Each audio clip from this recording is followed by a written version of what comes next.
Next is the specific heat capacity. How you can define the specific heat capacity? First of all, let's suppose that I have 1 kilogram of water. Here is a beaker that contains 1 kilogram of water. And the second beaker contains 1 kilogram of aluminium. Here I take the two beakers. One beaker contains 1 kilogram of the water, while the second beaker contains 1 kilogram of the aluminium. I suppose that you want to increase the temperature for both of these to 1 degree C. You have to increase the temperature of both of these by 1 degree C. Then you start heating to both of these. When you heat them, actually, you have to heat both of these for the same amount of time. Then what will happen? You will observe that the water requires more energy than the aluminium to increase the temperature by 1 degree C. It is because of the specific heat capacity. The specific heat capacity of the water is larger than the specific heat capacity of the aluminium, due to which the water requires more energy than the aluminium to reach at the same temperature. You can see here. Consider 1 kilogram of the water and 1 kilogram of aluminium. Water requires roughly 5 times more energy than the aluminium to reach the same temperature when heated for the same amount of the time by the same heater. This is because of the fact that for the water, the specific heat capacity is 4200 joule per kilogram per degree C, while for the aluminium, the specific heat capacity is 900 joule per kilogram per degree C. The specific heat capacity of the water is larger than the specific heat capacity of the aluminium. That's why more energy is required to increase the temperature by 1 degree C for the water than aluminium. Then how you can define the specific heat capacity? I can simply say, I take any substance whose mass is 1 kilogram and I want to increase its temperature by 1 degree C. I supply here the heat. So the amount of heat energy that I supply here to increase the temperature by 1 degree C of the substance whose mass is 1 kilogram. This amount of heat energy is basically called as the specific heat capacity. You can see here, the specific heat capacity of the substance is the amount of heat energy needed to rise the temperature of 1 kilogram of the mass of that substance by 1 degree C. You want to increase the temperature of 1 kilogram by 1 degree C. How much heat energy is required is basically the specific heat capacity. How you can determine the specific heat capacity? It is given by this formula. The amount of heat energy supplied is basically equals to the product of the mass, specific heat capacity and the change in temperature. You just need to multiply the mass with specific heat capacity and the change in temperature. It is basically equals to the heat energy supplied. Here this M represents the mass. And you know that the unit of mass is kilogram. Small c is representing the specific heat capacity. Delta T is the temperature which is measured in degree C and the Kelvin. You can use any one of these units. So I write here C, which is the specific heat capacity, is equals to the amount of heat transfer divided by M delta T. Specific heat capacity is equals to energy per unit mass per unit change in temperature. If I want to see the unit of the specific heat capacity, you know that the heat is measured in joules and the mass is measured in kilogram. The temperature is measured in degree C or in Kelvin. You can use any one of these units. So the unit of the specific heat capacity is joule per kilogram per degree C. The same thing is given here, where m represents the mass measured in kilogram, delta T is the change in temperature and it is measured in Kelvin or degree C, where small c is the specific heat capacity and it is measured in joule per kilogram per degree C.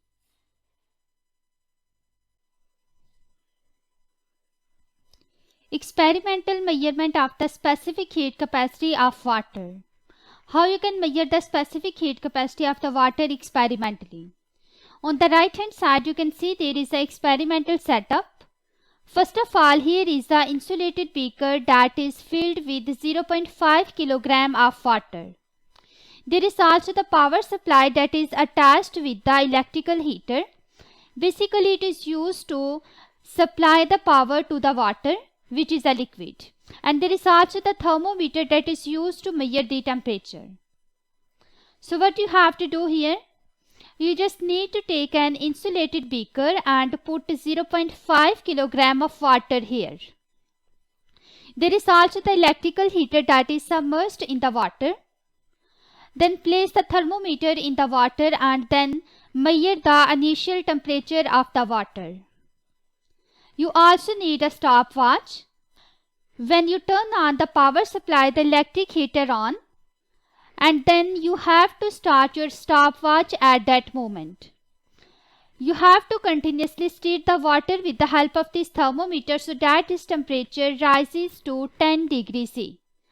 When the temperature reaches at 10 degrees C, you have turned off the power supply and also stop the stopwatch.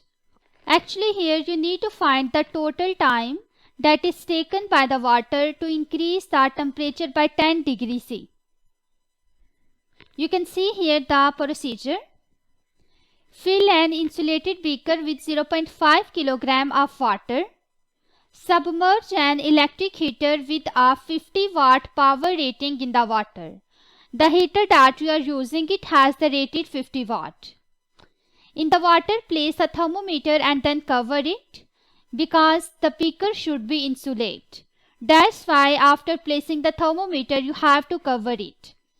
Measure the initial temperature of the water with the help of thermometer. As soon as you turn on the electric heater, start the stopwatch. Stopwatch is basically used to measure the time interval. Stir the water with the thermometer until its temperature rises by 10 degrees C. Pause the stopwatch and count the time taken by the water to rise the temperature by 10 degrees C. Here are the results for this experiment. The time taken is basically 7 minutes, and when you have to convert 7 minutes into second, just multiply it with 60. 7 multiplied by 60 seconds. It becomes as 420 seconds. After that, the amount of heat energy that is provided by the electrical heater. You know that power is basically energy per unit time. The transfer of energy per unit time is basically called as power. You know the power of the electrical heater and you also find out the time. It is 7 minutes. From here you can easily find out the energy, which is power multiplied by time. Power of the electrical heater is 50 watt multiplied by time taken is 420. You get the energy and it's given here. Heat energy provided by the electrical heater is equals to power multiplied by time. Power is 50 watt and time is 420 seconds. You get 21,000 joule. So this is the heat energy that is provided by the electrical heater. After that, we also have to find out the energy that is transferred to the water. How much heat energy is gained by the water? So you also know the formula of the specific heat capacity. Q is equals to mc delta T. Here you know the mass of the water 0.5 kilogram. C is the specific heat capacity that you need to find. And the delta T is the change in temperature. means that initially temperature you measure with the help of thermometer and you increase the temperature up to 10 degrees C. So this would be the change in temperature. I write here Q is equals to mass is 0.5 kilogram multiplied by C multiplied by 10. Because change in temperature is 10 degrees C. You increase the temperature by 10 degrees C. After that, all the heat that is provided by the electrical heater, it is absorbed by the water because the beaker is insulated. No heat is lost into the environment. So I can simply say that the heat energy provided by the electrical heater is equals to the heat energy that is transferred to the water. This basically energy is equals to 21,000. This is the energy which is provided by the heater, and this Q basically represents the heat energy that is transferred to the water. Both of these gets equal. So I write here 21,000 is equals to 0.5 multiplied by C multiplied by 10. It's also given here. By assuming that there is no loss of the energy to the surrounding, all the energy of the electrical heater is transferred to the water. Therefore, you have to equalize both of these heat energy. You get the C, which is the specific heat capacity. It comes to be 4200 joule per kilogram per degree C. The unit of the specific heat capacity is joule per kilogram per degree C. Sometimes when some amount of the energy is lost to the environment, then the students may not be able to find out the accurate value of the specific heat capacity. The exact value of the specific heat capacity for the water is 4200 joule per kilogram per degree C. Because some amount of the heat is lost to the environment, the specific heat capacity might comes to be 3900 or 4100. Then the value of the specific heat capacity changes because of the heat energy lost into the environment. Here is the exam question that appeared in October-November 2016. A copper container of mass 0.2 kilogram contains 0.10 kilogram of water. The specific heat capacity of the copper is 385 joule per kilogram per degree C, and the specific heat capacity of the water is 4200 joule per kilogram per degree C.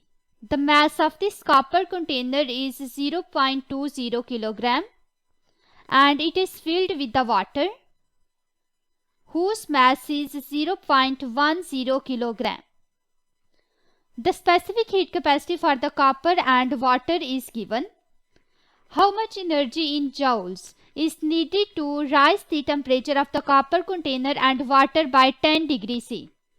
You have to increase the temperature of copper container and water by 10 degrees C. How much energy is required? You have to find out the amount of energy.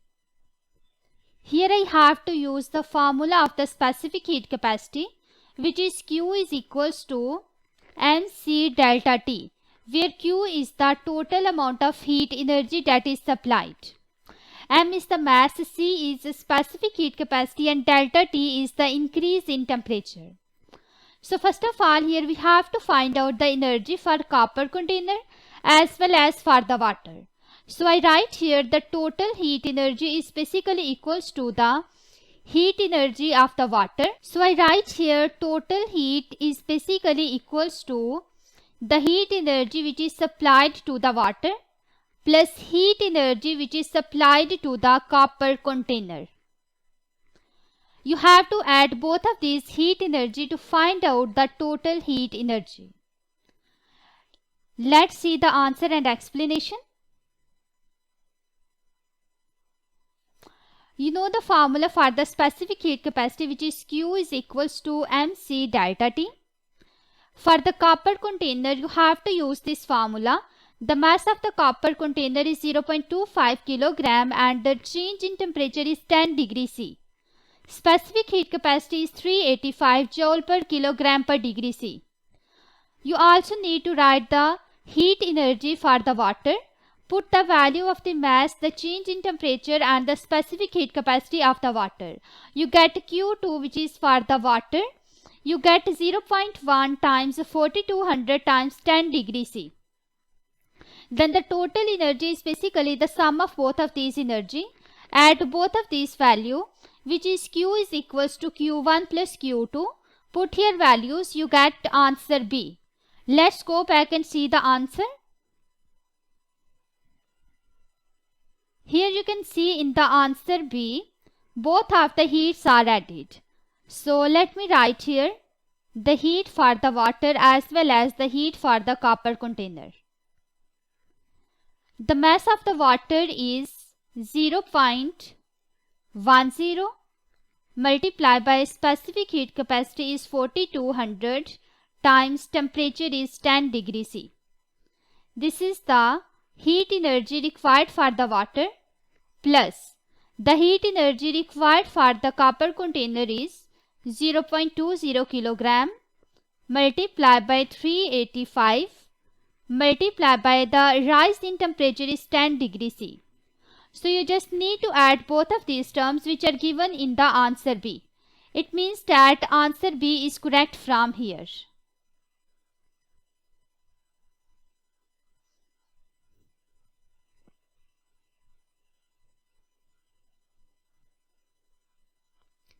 Next is the thermal capacity. It is also be called as heat capacity. Both of these are the same term. So how you can define the thermal capacity? First of all, you know that when I increase the temperature of the system means that I supply the heat energy, then the internal energy of the system increase. Because by supplying the heat energy, the speed of the particles in the system increase, due to which the kinetic energy increase as well as the internal energy of the system. Because average kinetic energy and temperature, both of these are directly proportional to each other. So how you can define the thermal capacity? It is basically the amount of heat that is required to rise the temperature of the substance by 1 degree C. Here we don't consider the mass of the substance, just the amount of heat which is required to rise the temperature by 1 degree C is basically called as thermal capacity. You can see here the definition. The thermal capacity of the substance is the amount of heat energy required to rise the temperature of that substance by 1 degree C. The formula for calculating the thermal capacity is Q is equals to capital C delta T, where C is the heat capacity. I can write here C is equals to Q over delta T. You know that Q is also equals to mc delta T in term of the specific heat capacity. I put here value C is equals to mc delta T divided by change in temperature. Both of these cancels with each other and you get mc. From here I can simply say the thermal capacity is the product of the mass and the specific heat capacity of the substance. The same thing is given here. Heat capacity is basically Q over delta T. Put the value of Q, which is the heat energy, mc delta T. You get heat capacity is equals to mc. Means that the heat capacity is the product of the mass and the specific heat capacity.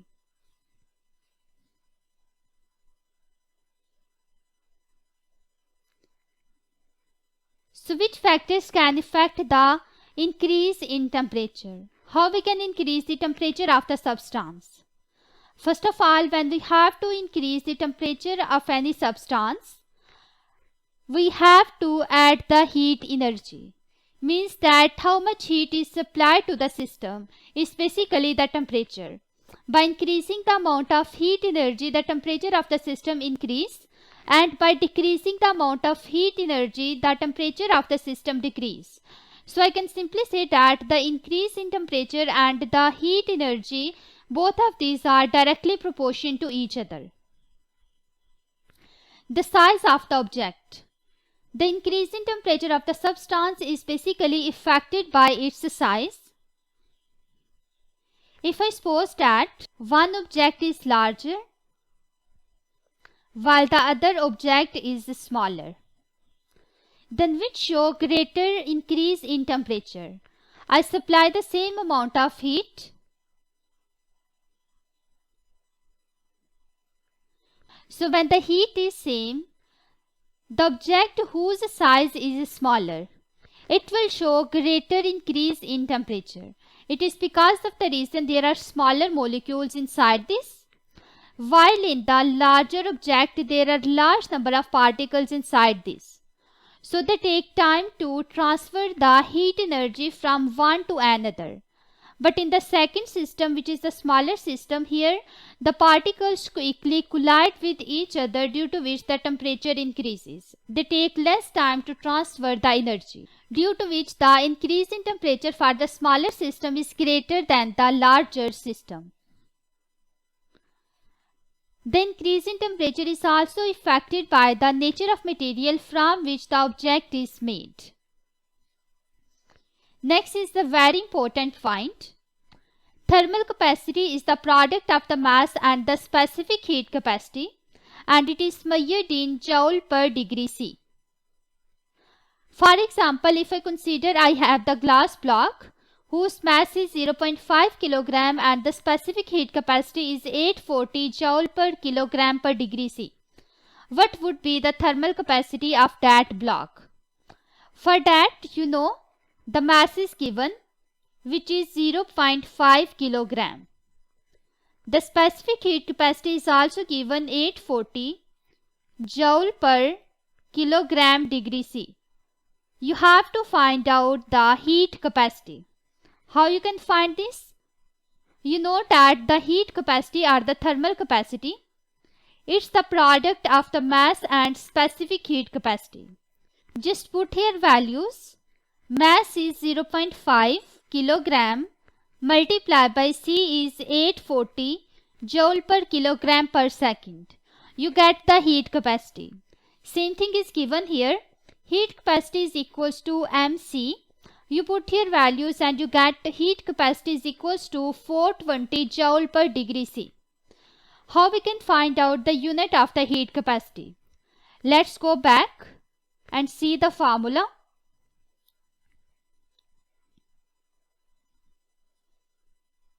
Here you can see in this formula, heat is measured in joules and change in temperature is measured in degree C. That's why the unit for the thermal capacity is joule per degree C.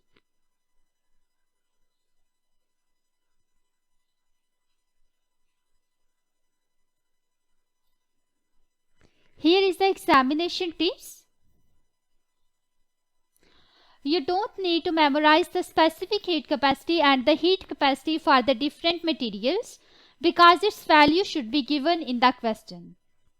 Sometimes in the question, you might think that you need to remember the specific heat capacity and the heat capacity's values, but you don't need to do so, because these values are already given in the questions. You just need to remember that for given amount of the heat, larger the specific heat capacity causes the increase in temperature. How it happens? If I write here the formula of specific heat capacity, Q is equals to mc delta T, and find out the value of C, it is equals to Q over m delta T. For the given amount of heat means that the heat does not change, it should remain same. And you also know for any specific object the mass is constant, so I write here the mass is also same. Then what will be the relationship between the specific heat capacity and increase in temperature? Both of these are inversely proportional to each other. According to this relation, I can simply say that for the given amount of heat, by increasing the specific heat capacity, the increase in temperature decrease. Because in the inversely proportional relationship, if one quantity increase, the other has to decrease. That's why larger the amount of specific heat capacity causes the less increase in temperature. For example, the metal pans that have the low value of specific heat capacity. All the metal object has the low specific heat capacity and they show the greater rise in temperature. It is because of the reason the specific heat capacity and the increase in temperature, both of these are inversely proportional to each other. You don't need to confuse between the units of the heat capacity and the specific heat capacity. The heat capacity is measured in joule per degree C, while the specific heat capacity is measured in joule per kilogram per degree C. These units you can easily guess by the formula of the specific heat capacity and the heat capacity. Both of these are different. Here is the example question. Which quantity gives the thermal capacity of the solid object? Answer A. The energy lost by the radiation from the object in 1.0 second. B. The energy needed to melt the object. C. The energy needed to rise the temperature of the object by 1.0 degrees C. D. The total amount of thermal energy in the object. You know that the thermal capacity definition, that it is the amount of heat energy that is required to increase the temperature of the object by 1 degree C. Let's see the answer and explanation.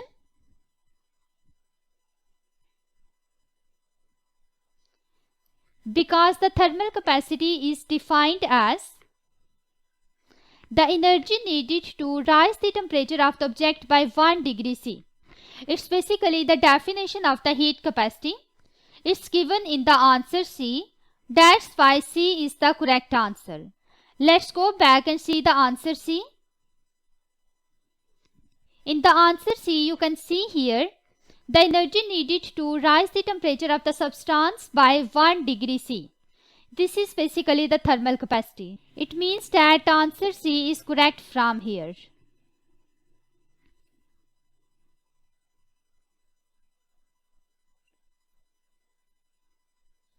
Effect of increasing the temperature on the average kinetic energy. What will be the effect on the average kinetic energy when you rise the temperature?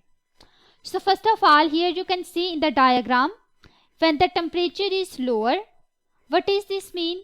The molecules move with a smaller speed and there is the small collision between the molecules. But when you increase the temperature, the speed of these molecules increase as well as their collision also increase. So what would be the effect of increasing temperature on the average kinetic energy? When you heat any system, the temperature of the system increase, due to which the speed of the molecules also increase. The molecules collide with the wall frequently and also they move with the larger speed. You know the formula of the average kinetic energy, which is 1 over 2 mv square. Here is the v, which is the speed. It means that by increasing the speed, the kinetic energy increase. So I can simply say that when you increase the temperature of the substance, the average kinetic energy increase. Both of these are directly proportional to each other. You can see here, heating a system increases the kinetic energy of the particles in the system. Because both of these are directly proportional to each other, by increasing the temperature, the kinetic energy also increase. Therefore, the temperature of the material is related to the average kinetic energy of the molecules. Rising the temperature of the system increases the average speed of the particle. You know the formula of the kinetic energy, which is 1 over 2 mv square. By increasing the average speed of the particle, the kinetic energy also increases. Therefore, the kinetic energy of the system rises by increasing the speed.